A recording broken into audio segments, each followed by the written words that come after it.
Class के इतने हमदर्द है तो बीसी का सेंसस क्यों नहीं कराते आप? अगर आप बैकवर्ड क्लास भाई बहन से इतना मोहब्बत करते तो असदुद्दीन ओवैसी लोकसभा में खड़े होकर पुकार रहा था जब खवातीन के तहफुजात का बिल लाया गया आरक्षण का कि ओबीसी खवातीन को बिल दो और मुस्लिम खवातीन को बिल दो, उनको रिजर्वेशन दो, ओबीसी खवातीन को रिजर्वेशन और मुस्लिम खवातीन को। तो ना मोदी, ना अमित शाह, ना राहुल गांधी इस बात को तैयार थे। मैं इम्तियाज जलील उस कानून के खिलाफ वोट दिए। बीजेपी वाले बोल रहे तुम वोटिंग करा रहे क्या? मैंने बिल्कुल करा रहे, बिल्कुल कराएंगे। तो बोले अब फिर हो गया हमारा 3 घंटे यहां पर। मैंने 3 घंटे होते 4 घंटे होते नहीं मालूम, मगर मैं वोटिंग कराऊंगा। मैं स्पीकर साहब हमारे ओम बिरला हैं, मैं उन्हें पूछे क्या आप अपनी तरमीमात को मूव करेंगे? मैंने कहा मूव करूंगा सर। बोले ओवैसी तुम्हारे पास तादाद नहीं है। मैंने कहा स्पीकर साहब अल्लाह मेरे साथ है, अल्लाह मेरे साथ है। हमने वोटिंग का डिमांड किया।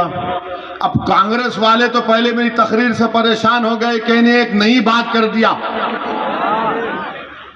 क्योंकि अल्लाह ने जबान की ताकत दी, अल्लाह ने धड़कता दिल दिया, अल्लाह ने गरीब और मजलूमों की तकलीफ को समझने का एक सलीका दिया, वो नेमत है। और मैं 10-12 साल की उम्र से जहीराबाद को आ रहा हूं अपने वालिद मरहूम के साथ। तो मैं जब ने कहा कि मुसलमान और ओबीसी खवातीन को मिलना चाहिए, कांग्रेस वालों का सर घूमना शुरू हो गया। उसके बाद जब हम वोटिंग कराए, मोदी जी बैठे रहे 1.5-2 घंटा पार्लियामेंट में। बीजेपी के लोग बोल रहे अरे प्रधानमंत्री बैठे हुए। बोला हो प्रधानमंत्री है, बादशाह सलामत है, बैठना है। कांग्रेस वाले बोले अरे हमारा नेता बेचारा बैठा है। बोला हम क्या बेचारे नहीं है? 3 घंटे 400 वोट खवातीन के बिल की ताईद में गिरे, जिसमें ओबीसी खवातीन को कोई हिस्सा नहीं, मुस्लिम खवातीन को कोई हिस्सा नहीं। 2 वोट ओबीसी खवातीन के हक के लिए, 2 वोट मुस्लिम खवातीन के हक के लिए पड़े। किसके थे? असदुद्दीन ओवैसी और इम्तियाज जलील के थे। तो बाद में मैंने खड़े होकर कहा कि दुनिया ने देख लिया कि आज पार्लियामेंट में राहुल और मोदी एक साथ खड़े हुए हैं, ये मिलकर खड़े हैं। और कांग्रेस के लोग बड़ी बड़ी बातें करते हैं। जुलाई 2019 को अनलॉफुल एक्टिविटीज प्रिवेंशन एक्ट बनाया गया था, जिसमें उस गंदे कानून के तहत हजारों 100 ज्यादा लोग भारत के मुख्तलिफ जेलों में जेल में हैं। कौन उस कानून की तायीद किया? राहुल गांधी और मोदी ने। कौन उस कानून के खिलाफ वोट दिया? असदुद्दीन ओवैसी और इम्तियाज जलील ने। आप मुझ पे उंगली उठाते। अरे अगर तुम्हारी दास्तान बयान करना शुरू कांग्रेसियों, तो 31 अक्टूबर को 84 में मोहतरमा इंदिरा गांधी का कत्ल कर दिया गया था। हम उसकी मजम्मत करते हैं, मगर मोहतरमा इंदिरा गांधी के कत्ल के बाद क्या दिल्ली के सड़कों पर सिखों के खून की होली नहीं खेली गई थी? तो किसकी हुकूमत थी बताओ? सिखों को गले में उनके जलते हुए टैरों को डाल दिया गया था, नस्ल कशी सिखों की हुई थी। और कांग्रेस आज सेकुलरिज्म की बात करती है। अरे बताओ, बूटा सिंह ने क्या शिलान्यास नहीं किया था? राहुल गांधी, क्या तुम्हारे वालिद वजीर आजम नहीं थे? बताओ, बोलो इस बात को, बोलो, मेरी इस बात का जवाब दो।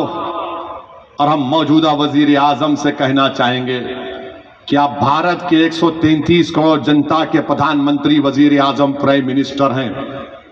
आप सिर्फ एक मखसूस हिंदुत्व आइडियोलॉजी के लोगों के मानने वालों के वजीर आजम नहीं हैं। मिस्टर मोदी, मंदिर, मस्जिद, गिरजाघर सब आपकी नजर में बराबर होना चाहिए। आप एक को बढ़ाकर नहीं पेश कर सकते, आप सबके वजीर आजम हैं। मेरे अजीज दोस्तों और बुजुर्गों, और फिर हमसे बोलते हैं ये लोग इन्हों मिले हुए हैं, इन्हों फुला है। मेरे अजीज दोस्तों और बुजुर्गों, अल्लाह मेरे दिल का हाल जानने वाला है। मैं अगर मिला हुआ हूं तो गरीबों के साथ मिला हुआ हूं। मैं अगर मिला हुआ हूं तो मजलूमों के साथ मिला हुआ हूं। अगर मैं किसी के साथ मिला हुआ हूं तो उन मासूम बच्चियों के साथ खड़ा हूं जो तालीम हासिल करना चाहती हैं। मैं अगर मिला हुआ हूं तो हर उस शख्स के साथ खड़ा हूं जो दुनिया में और भारत में अमन चाहता है। मेरे अजीज दोस्तों और बुजुर्गों, लोग आपसे पूछेंगे कि असदुद्दीन ओवैसी आकर आपको बोले कि 30 नवंबर के दिन मामू को क्यों वोट देना। तो मामू को वोट इसलिए देना क्योंकि बीजेपी को हराना है। मामू का साथ इसलिए देना, कांग्रेस आरएसएस की मां है। कांग्रेस, जोर से बोलो, कांग्रेस डर रहे आप लोग, मोदी से डर रहे, कांग्रेस से डर रहे। कांग्रेस, ये आप और मैं नहीं बोल रही है, मकसूद साहब की किताब का नाम है। नहीं तो अनु शुरू हो जाएंगे, नई बात करके क्या, मकसूद साहब को पकड़ो। मैं नहीं बोला, सेक्रेटरी बामसेफ तेलंगाना, कांग्रेस आरएसएस की मां। मेरे अजीज दोस्तों और बुजुर्गों, मजलिस इत्तेहादुल मुस्लिमीन की नुमाइंदगी पर 9 साल में 9 कि यहां पर कोएलिशन गवर्नमेंट बने, वो मत होने दो। आप वोट डालना आपका इख्तियार है, मगर कभी कोएलिशन बनने मत दो। आप मामू को ताकत के साथ कामयाब करिए, और मैं आपसे वादा कर रहा हूं कि मैं मामू को यहां लेके आता हूं, यहां लेके आता हूं। खुरेश गली से शुरू करेंगे अपन इंशाअल्लाह, खुरेश गली से शुरू करेंगे। अब इन्हों विकाराबाद से है, वहीं जाने वाले हैं, वहीं जाते हो। उन्होंने क्या समझ लिया, यहाँ की लाल मट्टी वहां की लाल मट्टी एक है। तुम विकाराबाद से बीजेपी से यहाँ पे आए, यहाँ की आवाम बाशऊर है, बाखबर है, और मुझे अफसोस इस बात का हो रहा है कि जो शख्स दुनिया में नहीं है, फरीद साहब को भी ऐल फैल बोल रहे हैं। अरे कम से कम मरने वाले को तो मत बोलो ऐसा। वो फरीद कुछ भी चाहूंगा मगर जहीराबाद का नुमाइंदा था।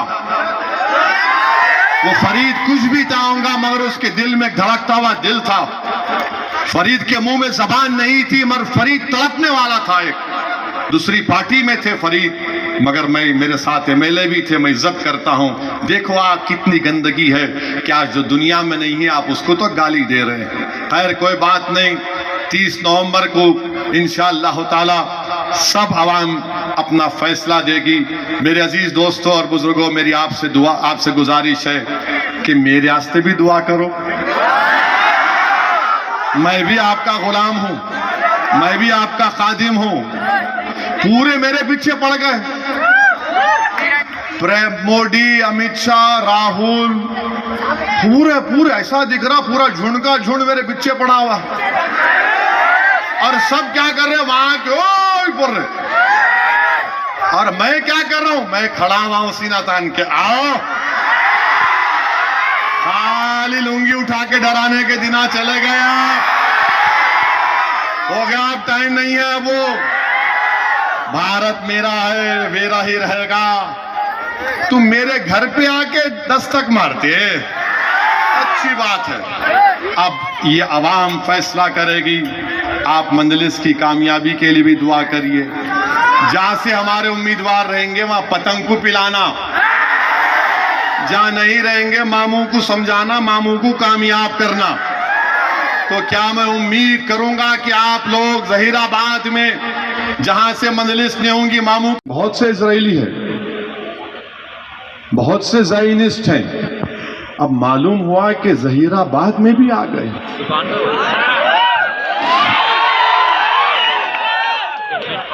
मालूम हुआ कि अब जहीराबाद में भी बेंयामिन नेतन्याहू के शागिर्द आ चुके हैं। और वो आकर हमको आईना दिखाने की कोशिश कर रहे हैं। मैं उनसे पूछना चाह रहा हूं, ये CAA का कानून किसने बनाया? CAA का कानून किसने बनाया? किसने बनाया? कौन बनाया? अरे डर रहे कहीं को? कौन बनाया CAA का कानून? आप CAA कानून के खिलाफ है ही नहीं है? चिचा जरा आप भी तो बोलो।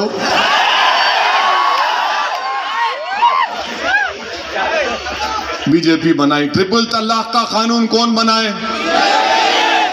ट्रिपल तलाक का कानून कौन बनाए? UAPA का कानून कौन बनाए? ये मॉब लिंचिंग का जिम्मेदार कौन है? अब बीजेपी में कल तक अंकल थे, कल तक अंकल बीजेपी में थे, मोदी जी को अपना पप्पा बोलते थे। आज जहीराबाद में आके असद भाई, दूल्हे भाई, अरे क्या कुलाटी मास्टर है बाबा तू। अरे बीजेपी में कल तक आप थे, अमित शाह के गले मिलते थे, मोदी जी को झुक के सलाम करते थे, RSS की चड्डी या पैंट पहनकर लड़ फिराते थे। अब कांग्रेस का खंडवा पहनकर आ गए। मेरे को अभी यहां पर डाइस पर हमारे सैयद मकसूद साहब कहाँ हैं भाई? चले गए। सैयद मकसूद साहब अपनी किताब दिए तर्जुमा करके, क्या लिखे? कांग्रेस RSS की अम्मा। ये लो देख लो आप, मैं झूठ नहीं बोल रहा हूं। जरा देख, जरा इसको टीवी पे ले लो, जरा वीडियो पे ले लो और अपने व्हाट्सएप ग्रुप में डालो। कांग्रेस RSS की मां। अच्छा हैरत की बात सुन, ठहर, हैरत की बात यह है, इन्हों बीजेपी से कांग्रेस में आए। भागा रेड्डी साहब के बेटे बीजेपी में चले गए। उन्हें मनुगुरु से इलेक्शन लड़ा बीजेपी से। क्या नाम उसका? कोई रेड्डी है उन्होंने, हाँ कुछ भी होगा, वहां से लड़ा, बीजेपी से लड़ा मनुगुरु। बहुत से इजरायली है, बहुत से ज़ायनिस्ट हैं। अब मालूम हुआ कि जहीराबाद में भी आ गए।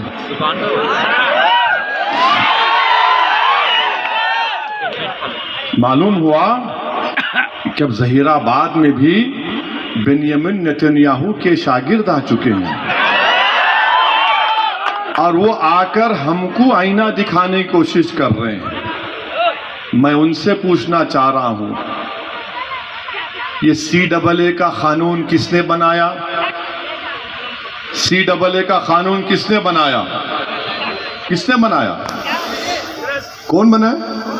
अरे डर रहे कहीं को? कौन बनाया CAA का कानून? आप CAA कानून के खिलाफ है नहीं है? चिचा जरा आप भी तो बोलो।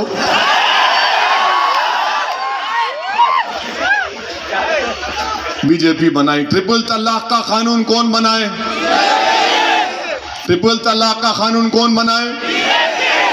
UAPA का कानून कौन बनाए? ये मॉब लिंचिंग का जिम्मेदार कौन है? अब बीजेपी में कल तक अंकल थे, कल तक अंकल बीजेपी में थे, मोदी जी को अपना पप्पा बोलते थे। आज जहीराबाद में आके असद भाई, दूल्हे भाई, अरे क्या कुलाटी मास्टर है बाबा तू।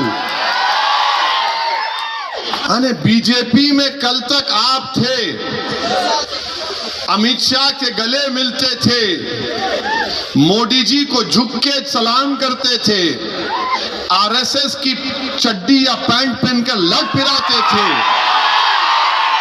अब कांग्रेस का खंडवा पहनकर आ गए। मेरे को अभी यहां पर डाइस पर हमारे सैयद मकसूद साहब कहाँ हैं भाई? चले गए। सैयद मकसूद साहब अपनी किताब दिए तर्जुमा करके, क्या लिखे? कांग्रेस आरएसएस की अम्मा। ये लो, देख लो आप, मैं झूठ नहीं बोल रहा हूं। जरा इसको टीवी पे ले लो, जरा वीडियो पे ले लो और अपने व्हाट्सएप ग्रुप में डालो, कांग्रेस आरएसएस की मां। अच्छा, हैरत की बात सुन, ठहर। हैरत की बात यह है, इन्हों बीजेपी से कांग्रेस में आए। भागा रेड्डी साहब के बेटे बीजेपी में चले गए। उन्हें मनुगुरु से इलेक्शन लड़ा बीजेपी से। क्या नाम उसका? कोई रेड्डी है उन्होंने, हाँ कुछ भी होगा, वहां से लड़ा, बीजेपी से लड़ा मनुगुरु।